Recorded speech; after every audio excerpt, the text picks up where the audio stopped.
Paint finish quality. Paint finishing quality smooth ಇಲ್ಲ ಅಂತ ಹೇಳಿದ್ರೆ ಮೋಸ್ಟ್ ಇಂಪಾರ್ಟೆಂಟ್ ಥಿಂಗ್ಸ್ ಈ 4 ಪಾಯಿಂಟ್ಸ್ ನ ಮೇಜರ್ ಆಗಿ ಇಗ್ನೋರ್ ಮಾಡಿರ್ತಾರೆ. ನಂಬರ್ 1, ಪ್ರಾಪರ್ ಆಗಿ ಲೆವೆಲಿಂಗ್ ಇಲ್ಲದೆ ಇರೋದು. ನಂಬರ್ 2, ಪ್ರಾಪರ್ ಆಗಿ ಪುಟ್ಟಿ ಮಿಕ್ಸ್ ರೇಷಿಯೋ ಇಲ್ಲದೆ ಇರೋದು.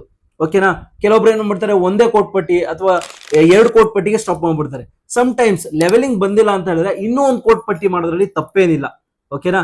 ಆಮೇಲೆ ನಂಬರ್ 3, ಪ್ರೀಮಿಯಂ ಆಗಿರೋ ಕ್ವಾಲಿಟಿ ಪ್ರೈಮರ್ ನ ಯೂಸ್ ಮಾಡಬೇಕು. Number 4, quality material. ನೀವು ಯಾವುದೇ ಬ್ರಾಂಡ್ಸ್ ನ ಯೂಸ್ ಮಾಡಿ, ಒಳ್ಳೆ ಬ್ರ್ಯಾಂಡಿಂಗ್ ಇರುವಂತ ಕ್ವಾಲಿಟಿ ಮೆಟೀರಿಯಲ್ ನ ಪೇಂಟ್ ನ ಯೂಸ್ ಮಾಡಿದ್ರೆ 101% ಇದು ಪ್ರೀಮಿಯಂ ಲುಕ್ ಕೊಟ್ಟೆ ಕೊಡುತ್ತೆ.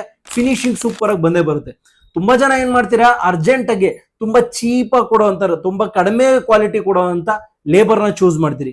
ಅಥವಾ ತುಂಬಾ ಫಾಸ್ಟ್ ಆಗಿ ಆಗ್ಬೇಕು, ಫಾಸ್ಟ್ ಕನ್ಸ್ಟ್ರಕ್ಷನ್ ಆಗ್ಬೇಕು, ಫಾಸ್ಟ್ ಆಗಿ ಮುಗ್ದೋಗ್ಬಿಡ್ಬೇಕು, ಪೇಂಟ್ ಡೇ ಅಂಡ್ ನೈಟ್ ಅಲ್ಲಿ ಫಿನಿಶ್ ಆಗ್ಬಿಡ್ಬೇಕು ಅಂತ ಡಿಸೈಡ್ ಮಾಡಿದಾಗ ಏನಾಗುತ್ತೆ, ಸರ್ಫೇಸ್ ಅನ್ಇವನ್ ಆಗೋ ಚಾನ್ಸಸ್ ಇರುತ್ತೆ. ಸೊ ನನ್ನ ಪ್ರಕಾರ ಹೇಳೋದಾದ್ರೆ good finishes painting equal to premium quality work. ಇದೇ ತರ ಹೆಚ್ಚಿನ ವಿಡಿಯೋಸ್ಗೆ ನಮ್ಮ ಪೇಜ್ ನ ಫಾಲೋ ಮಾಡಿ. ನೀವೇ ಕನ್ಸ್ಟ್ರಕ್ಷನ್ ಮಾಡಬೇಕು ನಂಗಿದ್ರೆ ನಮ್ಮನ್ನ ಕಾಂಟ್ಯಾಕ್ಟ್ ಮಾಡಿ. Thank you so much.